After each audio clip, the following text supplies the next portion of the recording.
হুজুর জীবনে ভয় করতে করতে জীবনটা শেষই গেল একেবারে একেবারে। কেমন আছেন সবাই? ভালো আছেন? বসেন, কথা বলছি। ছোটবেলাতে বাপ মার ভয় করতে করতে জীবন শেষ, স্কুল জীবনে এসে সারেকের ভয় করতে করতে জীবন শেষ, এখন ব্যবসা বাণিজ্য এসে ইয়ে দলের চাঁদা দাও, ও দলের মাসোয়ারা দাও, ও দলের ইয়ে দাও, রাত্রি ডাকাতির ভয়, চিন্তার ভয়, তার মানে ভয় করতে করতে জীবনটা একেবারে শেষই গেল। কিন্তু এসব তো ভয় করা যাবে না, ভয় করতে হবে একমাত্র আমার আল্লাহকে, কবরকে, জাহান্নামকে, আখিরাতকে। এটাই হচ্ছে মূলত ভয়। ঠিক করতে হবে। ঠিক, আমি একমাত্র আল্লাহকে ছাড়া আমি কাউকে ভয় পাই না।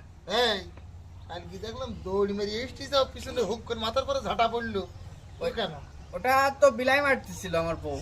তা বিলাই মারতেছিল, তা ক্যাক করে উঠলি যে তুমি, আর তুমি যে দৌড়িয়ে আসছিলে। আমার হালকা একটু গায়ে লাগছে, অবশ্য ওইটাকে ভয় বলে না, ওটাকে বলে আতঙ্ক, বুঝছেন? মানে ওই ভয়তে আমি ওইটা আর বলতেছিলাম না, আমার বউকে যে আমি একটু আতঙ্ক হয় ভয় পাই, এইটা আর কি বলে নেই এই জন্য। হাট! যাও। ঠিক আছে ভাই, থ্যাংক ইউ। থ্যাংক ইউ দিতে পারে, তুমি তোমার কাছে যাও।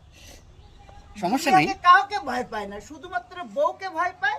ওই ভয়টা আবার বলতে পারিনি বউর ভয়। বেশ